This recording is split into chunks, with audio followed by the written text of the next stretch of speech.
Hey everybody, this is Sean Riley with Riley Real Estate and MassHomesale.com with this week's Q&A Saturday video. This week we're going to talk again about selling a house with issues, damages, and issues. This week we're going to talk about can you sell a house with old electrical. So as with any other system in a house, your electrical system evolves, or electrical systems evolve over the years. Codes change, technology changes, and all that sort of stuff.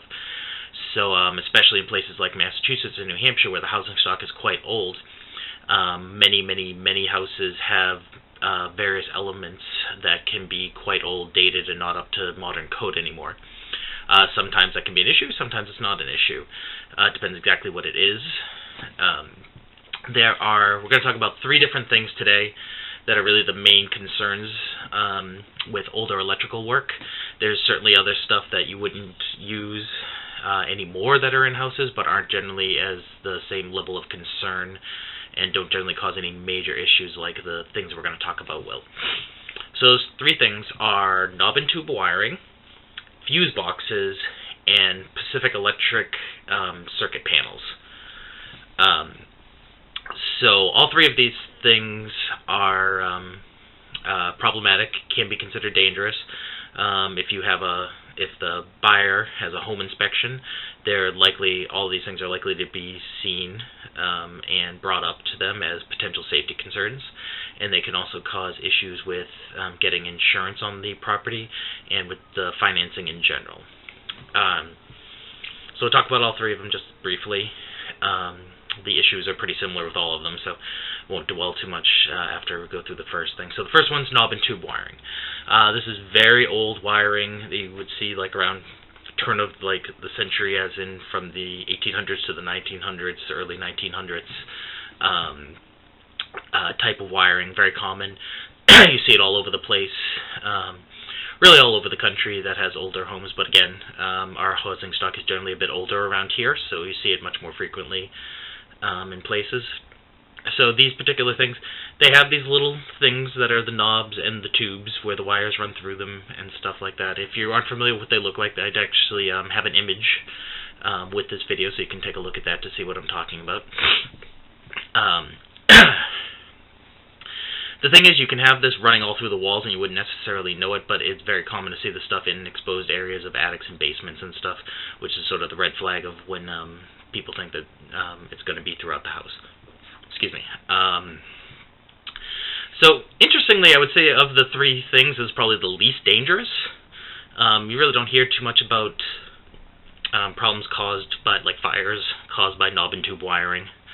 But, you know, it is very old wiring. It's not designed to handle, like, you know, the big TVs and electronics and computers and all the stuff that we have today running through our electrical system. So, you know, there is definitely potential issues there. Plus, it's just very old. Like, you know, knob and tube wiring, if you see it, it's generally going to be at least close to 100 years old. So that's obviously in and of itself a concern. So the big issues are buyers will have concerns about that because it's old and it could potentially be unsafe. But bigger issue, especially with the knob and tube wiring, is nowadays it's almost impossible to get homeowner's insurance on a new policy. If you already have a policy, a lot of times you're okay. But if you get a new policy with no knob and tube electrical wiring, it could be very difficult to get, and if you do get it, it could be extremely expensive, or the insurance company might give you a time frame that could be as short as 30 days to replace all of the wiring, no knob and tube wiring, to make the policy be in effect. So that's a big deal. Obviously, if you can't get insurance, that's a big deal, especially if you're getting financing. So banks will sometimes not even finance a house if there's knob and tube wiring in it. Like, the appraiser might just bring it up and they might deny it just for that. But backdoor is, if you can't get property insurance on it, no bank will give you a loan on a house that doesn't have property hazard insurance. So that's a really big deal, and it makes it very difficult to sell a home with no knob and tube wiring. That's gotten much more stringent over the last few years. Now it's not, 100%. Some places might still do it, but I've heard that being a very, very common thing, and almost every time it being an issue and getting either denied extremely high premiums, or extremely high premiums coupled with a timeline to replace the wiring. So if you have knob and tube wiring, especially if it's clearly active, that is going to be a big impediment to trying to sell your house to a regular retail buyer. Alright, so second, fuse boxes. Most people understand what those are and know what they look like. Again, if you don't, there'll be an image of that with the video as well. These are actually probably slightly less safe than the knob and tube wiring. Now, that's not because they're inherently dangerous. If they're set up correctly and used properly and the loads are correct, they're not really that dangerous compared to a regular circuit breaker. However, you can set up very unsafe situations with them pretty easily. First of all, like there are different voltages for different circuits, and you can put different ones into the holes because they're not different sizes. So you can put the wrong size fuse in, or wrong size in terms of capacity, into a hole because you might not have the correct one on hand, and you want your electric to start working again. This can be a problem in both directions if it's too big or it's too small.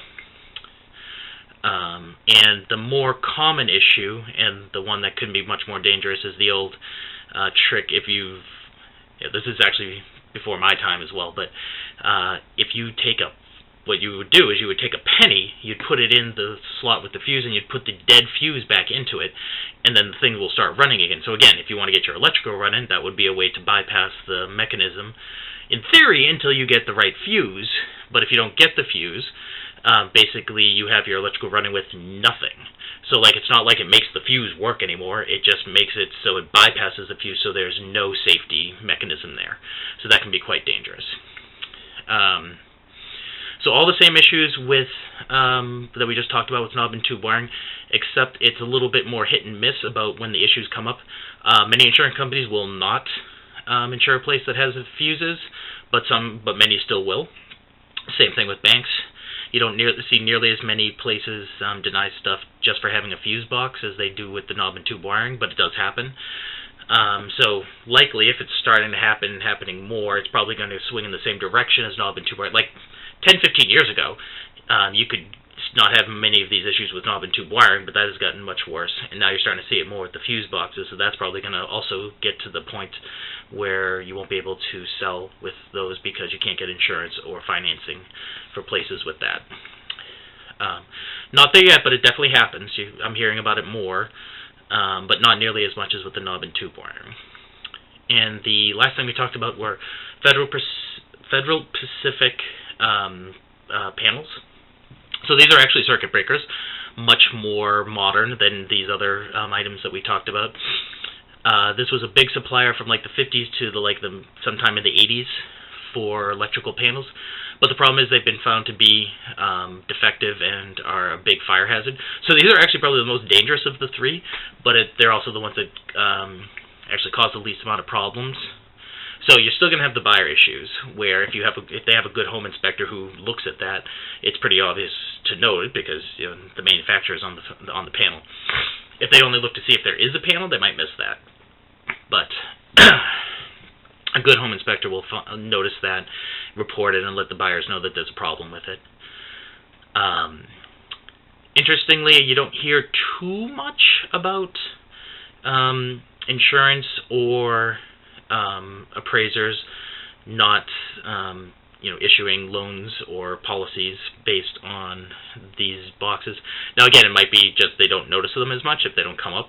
It's kind of hard to miss exposed knob and tube wiring or a fuse box. Like you can't possibly miss a fuse box unless you didn't even look. A panel, if you just look to see if it has a panel instead of a fuse box, you could miss that. So maybe it just doesn't come up as much. But you definitely hear. It definitely comes up from buyers because, again, a good home inspector is going to tell them that this is actually pretty dangerous. And even if, but beyond that, I said, you occasionally hear about insurance issues and financing issues. Not nearly as much, but again, this is something you do hear about, and it could start moving much more the other way, of it being a bigger problem as more and more of these issues come up. Of the three, if you're not necessarily even intending to sell your home, that would probably be the one I would look the most into replacing right away, because it actually probably is the most dangerous. So getting a modern panel to go with that is probably a really good idea.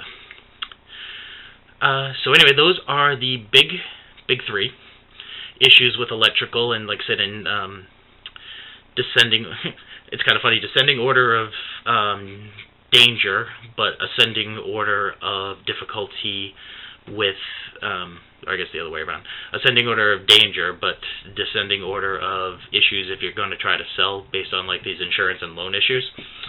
But anyway, it is something that can be dangerous and problematic, and will be concerns for your buyers as well as their insurance companies and their lenders. They can also be pretty expensive to replace. Now, if you're just switching out a fuse box or panel, especially, that might only be a couple grand. If you have to do a lot of rewiring, it could be a lot more. If you have knob and tube wiring throughout your house and you try to replace it, it could be $20,000-$30,000, depending on how much there is, how big the house is, and how difficult it is to get to. Again, a lot of older houses, if you have like horsehair plaster walls, they're going to be really hard to get into. That's going to cost a lot more. It's going to cost a lot more to fix it. That's beyond that like $20,000 or $30,000.